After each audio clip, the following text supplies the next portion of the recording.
രാമേട്ട, എനിക്ക് വീട്ടിൽ കല്യാണ ആലോചനയൊക്കെ തുടങ്ങി. പലരും പെണ്ണ് കാണാൻ വന്ന് പോകുന്നുണ്ട്. ഇനിയും പിടിച്ചു നിൽക്കാൻ എനിക്ക് പറ്റില്ല. ഫോണിലൂടെ കരഞ്ഞുകൊണ്ടുള്ള സത്യഭാമയുടെ ശബ്ദം കേട്ട് രാമന് സങ്കടമായി. ഇപ്പോൾ നീ ഇങ്ങനെ പറഞ്ഞാൽ എങ്ങനെ ശരിയാവും ഭാമേ? എനിക്ക് ലീവ് കിട്ടാൻ ഇനി 1 വർഷം എടുക്കും. നല്ലൊരു ജോലി ഉണ്ടെങ്കിലേ നിന്റെ അച്ഛൻ എനിക്ക് കെട്ടിച്ചു തരൂ. അതുകൊണ്ട് ഗൾഫിൽ പോയെന്ന് പറഞ്ഞ് നീ എന്നെ നിർബന്ധിച്ചിട്ടല്ലേ ഞാൻ ഇങ്ങോട്ട് വന്നത്. 1 വർഷം കൂടെ നിനക്ക് പിടിച്ചു നിന്നുകൂടെ? ഞാൻ എൻ്റെ മാക്സിമം ശ്രമിക്കുന്നുണ്ട് രാമേട്ട. എത്ര നാൾ ഇങ്ങനെ പറ്റുമെന്ന് എനിക്കറിയില്ല. എന്നെക്കൊണ്ട് പറ്റുന്ന പോലെ ഓരോ ആലോചന ഞാൻ ഇഷ്ടപ്പെട്ടില്ലെന്ന് പറഞ്ഞ് മുടക്കുന്നുണ്ട്. എൻ്റെ അമ്മയെ പെണ്ണ് ചോദിക്കാൻ പറഞ്ഞു വിടട്ടെ ഞാൻ? അയ്യോ, അത് വേണ്ട. എനിക്ക് ആരെങ്കിലുമായിട്ട് ബന്ധമുണ്ടെന്നറിഞ്ഞാൽ അപ്പോൾ തന്നെ ഏതെങ്കിലും കോന്തനുമായി അച്ഛൻ എൻ്റെ കല്യാണം നടത്തും. ഞാൻ എത്രയും പെട്ടെന്ന് ലീവിന് ശ്രമിക്കാം. ലീവ് കിട്ടിയ അപ്പോൾ തന്നെ നിന്നെ വന്ന് കൊണ്ടുപോകും ഞാൻ. നീ വിഷമിക്കാതെ ഇരിക്കുക. ഇങ്ങനെയൊക്കെ കേൾക്കുമ്പോൾ എനിക്കും സങ്കടമുണ്ട് പെണ്ണെ. ഈ ജന്മം എനിക്ക് രാമേട്ടൻ്റെ പെണ്ണായി ജീവിച്ചാൽ മതി. ഈ ജന്മം മാത്രം മതിയോ? എനിക്ക് എല്ലാ ജന്മത്തിലും ഭാര്യയായി നിന്നെ മതി. ഒന്ന് പോ രാമേട്ട. കുപ്പിവള കിലുങ്ങുന്നത് പോലെ ഭാമ ചിരിച്ചു. എൻ്റെ പെണ്ണിൻ്റെ ചിരി കേട്ടല്ലോ, സമാധാനമായി. പിന്നെ രാമേട്ട, എനിക്ക് കുറച്ച് കാശ് വേണമായിരുന്നു. നിനക്കിപ്പോൾ എന്തിനാ കാശ്?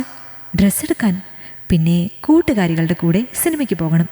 വീട്ടിൽ ചോദിച്ചാൽ അച്ഛൻ തരില്ല. അച്ഛനോടൊന്നും ചോദിക്കേണ്ട. നിനക്ക് എന്താവശ്യത്തിനും എന്നോട് ചോദിച്ചാൽ മതി. അതല്ലേ ഞാൻ ചോദിക്കണേ. ഇപ്പോൾ അയക്കാം ഞാൻ. നീ വെച്ചോ, എനിക്ക് ഡ്യൂട്ടി ഉണ്ട്. ഓക്കെ രാമേട്ടാ. ഉമ്മ. രാമകൃഷ്ണൻ്റെയും ഭാമയുടെയും പ്രണയം തുടങ്ങിയിട്ട് വർഷം 4 കഴിഞ്ഞു. രണ്ടാളും ഒരേ നാട്ടുകാരാണ്. നാട്ടിൽ വർക്ക്ഷോപ്പിലെ മെക്കാനിക്കായിരുന്നു രാമൻ. ഭാമ കോളേജിൽ പോകുന്നത് അവൻ ജോലി ചെയ്യുന്ന വർക്ക്ഷോപ്പിന് മുന്നിൽ കൂടിയാണ്. വഴിയിൽ വെച്ച് മിക്കവാറും ദിവസവും അവർ തമ്മിൽ കണ്ടുമുട്ടാറുണ്ട്. അങ്ങനെയാണ് ആ ബന്ധം പ്രണയത്തിലെത്തിയത്. ആളൊഴിഞ്ഞ ഇടവഴിയിൽ വെച്ച് താൻ എത്ര തവണ അവളെ ചുംബിച്ചിരിക്കുന്നു. പല രാത്രികളിലും മതിൽ ചാടിക്കടന്ന് അവളുടെ വീട്ടിൽ പോയിട്ടുണ്ട്. ഇരുട്ടി വെളുക്കുന്നത് വരെ ഭാമയുടെ ചൂട് പറ്റി കിടന്നിട്ടുണ്ട്. മനസ്സുകൊണ്ടും ശരീരം കൊണ്ടും ഒന്നായവരാണ് തങ്ങൾ. അതുകൊണ്ട് കെട്ടുന്നെങ്കിൽ അവളെ തന്നെ കെട്ടുള്ളൂ.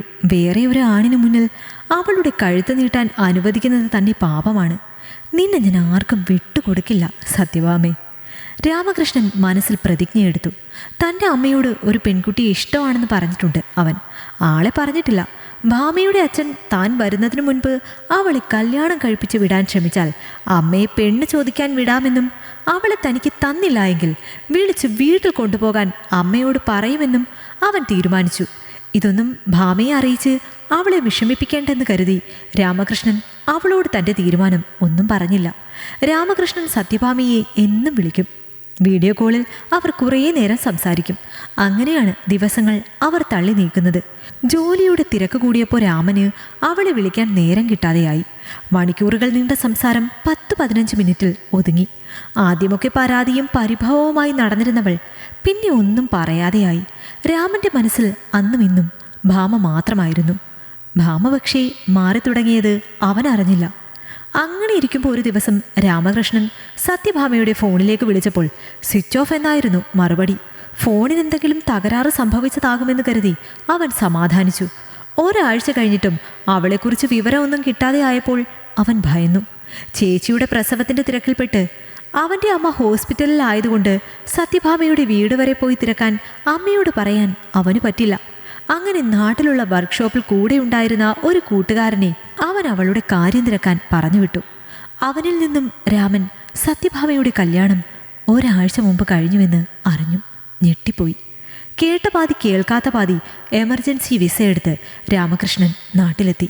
പ്രസവിച്ചു കിടക്കുന്ന പെങ്ങളെപ്പോലും കാണാൻ പോകാതെ അവൻ ആദ്യം പോയത് സത്യഭാമയുടെ വീട്ടിലേക്കാണ്. ഒരു കല്യാണം കഴിഞ്ഞ വീടാണ് അവളുടേതെന്ന് കണ്ടാൽ തോന്നില്ലായിരുന്നു. വീട് പെയിൻ്റ് അടിക്കുകയോ കല്യാണ ആഘോഷത്തിൻ്റെ ശേഷിപ്പുകളോ ഒന്നും തന്നെ ആ വീട്ടുമുറ്റത്ത് ഉണ്ടായിരുന്നില്ല. ആരാ അത്? ഉമ്മറത്ത് നിന്ന് ഭാമയുടെ അച്ഛൻ്റെ ശബ്ദം കേട്ടു. ഞാൻ രാമകൃഷ്ണൻ. ഇവിടുത്തെ ഭാമയും ഞാനും 5 വർഷമായി സ്നേഹത്തിലായിരുന്നു. അവളെ കല്യാണം കഴിക്കാൻ വേണ്ടിയാ ഞാൻ ഗൾഫിൽ പോയത്. എന്നിട്ടിപ്പോൾ എൻ്റെ പെണ്ണിന് നിങ്ങൾ വേറെ കെട്ടിച്ചു വിട്ടല്ലേ? എൻ്റെ പെണ്ണിതെങ്ങനെ സഹിക്കും? നിങ്ങൾ കണ്ടെത്തി കൊടുത്ത ഭർത്താവിൻ്റെ കൂടെ അവൾക്ക് ജീവിക്കാൻ കഴിയില്ല. അധികം വൈകാതെ തന്നെ മോള് ബന്ധം ഉപേക്ഷിച്ച് വീട്ടിൽ വന്ന് നിൽക്കും. അപ്പോഴെങ്കിലും അവളെ എനിക്ക് തന്നേക്കണം. പൊന്നുപോലെ നോക്കിക്കോളാം ഞാൻ. മുന്നിൽ നിന്ന് കരഞ്ഞു പറയുന്ന ചെറുപ്പക്കാരനെ നോക്കി അയാൾ മെല്ലെ എഴുന്നേറ്റു. എൻ്റെ മോള് സത്യഭാമയെക്കുറിച്ചാണോ മോൻ പറയുന്നത്? അതെ, അവളെ മാത്രമേ ഞാൻ സ്നേഹിച്ചിട്ടുള്ളൂ. നിങ്ങൾ അവൾക്ക് കല്യാണം നോക്കുന്നുണ്ടെന്ന് എൻ്റെ പെണ്ണ് പറഞ്ഞതാ. ലീവ് കിട്ടാത്തോണ്ട് വരാൻ വൈകിപ്പോയി ഞാൻ. എൻ്റെ മോക്ക് ഞാൻ കല്യാണം നോക്കിയെന്നത് ശരി തന്നെയാണ്. പക്ഷെ അവൾ കെട്ടിപ്പോയത് അവൾ സ്നേഹിച്ചവൻ്റെ കൂടെയാണ്. മോനെപ്പറ്റി എനിക്കറിയില്ലല്ലോ. അവൾക്ക് ഞാനല്ലാതെ വേറെ കാമുകരൊന്നുമില്ല. നിങ്ങളെന്നെ പറ്റിക്കാൻ നോക്കണ്ട. ഇത് കണ്ടോ, ഞങ്ങൾ ഒരുമിച്ചുള്ള ഫോട്ടോസ്. ഭാമയുടെ അച്ഛൻ പറഞ്ഞത് വിശ്വസിക്കാൻ കഴിയാതെ അവൻ അവൾക്കൊപ്പമുള്ള ഫോട്ടോസ് അയാൾക്ക് കാണിച്ചു കൊടുത്തു. ഇത് കണ്ടിട്ട് അവൾ നിന്നെയും ഞങ്ങളെയും പറ്റിച്ചു എന്നാ എനിക്ക് തോന്നുന്നത്. അവളുടെ കൂടെ കോളേജിൽ പഠിച്ച അപ്പുറത്തെ വീട്ടിലെ ചെക്കനുമായ ഭാമയുടെ കല്യാണം കഴിഞ്ഞത്. ഒരു മകളും കാണിക്കാത്ത നെറുകേടാണ് അവൾ കാട്ടിയത്. രാത്രി മുകളിലെ അവളുടെ മുറിയിൽ നിന്ന് ഇറങ്ങി വരുന്നവനെ കള്ളനെന്ന് കരുതി നാട്ടുകാർ പിടിച്ചു. അങ്ങനെ പിറ്റേന്ന് തന്നെ അവരെ രജിസ്റ്റർ മാരേജ് നടത്തിക്കൊടുത്തു. അവൻ്റെ കൂടെ ഇവളെ പാർക്കിലും ബീച്ചിലും സിനിമാ തിയേറ്ററിലും കണ്ടുവെന്ന് ചിലർ പറഞ്ഞു കേട്ടിട്ടാണ് ഞാൻ അവളെ ഒരു ചീത്തപ്പേരൊഴിവാക്കാൻ കെട്ടിക്കാൻ നോക്കിയത്. ഇത് പിന്നെ ആകെ നാണക്കേടായപ്പോൾ നടത്തേണ്ടി വന്നു. കുറച്ച് നാളായി അവർ അടുപ്പത്തിലായിട്ടെന്നാണ് അവനും അവളും പറഞ്ഞത്. എല്ലാവരും അറിഞ്ഞു പോയതുകൊണ്ട് അത് നടത്തി നാണക്കേട് മാറ്റാൻ. ഇനി അവൻ്റെ കൂടെ അവൾ മര്യാദയ്ക്ക് ജീവിച്ചാൽ മതി. തോർത്തുമുണ്ടുകൊണ്ട് കണ്ണീറൊപ്പി അയാൾ വീട്ടിലേക്ക് കയറിപ്പോയി. അപ്പോഴും സ്തബ്ധനായി നിൽക്കുകയായിരുന്നു രാമകൃഷ്ണൻ. തൊട്ടടുത്ത വീട്ടിൽ നിന്നും തന്നെ ഉറ്റുനോക്കുന്ന സത്യഭാമയെ പെട്ടെന്ന് അവൻ കണ്ടു. അവളെ കണ്ടതും അവൻ്റെ മുഖത്ത് വെറുപ്പ് നിറഞ്ഞു. മുറ്റത്തേക്ക് കാർക്കിച്ചു തുപ്പി രാമൻ അവിടുന്ന് പോയി. രാമകൃഷ്ണൻ പിന്നീട് ഗൾഫിൽ പോയിട്ടില്ല. കൂട്ടിവെച്ച സമ്പാദ്യം കൊണ്ട് പണിയെടുത്ത വർക്ക്ഷോപ്പ് സ്വന്തമായി വാങ്ങി. അമ്മ കണ്ടുപിടിച്ച നല്ലൊരു പെൺകുട്ടിയെ കെട്ടി കുഞ്ഞുമൊക്കെയായി സുഖമായി ജീവിച്ചു.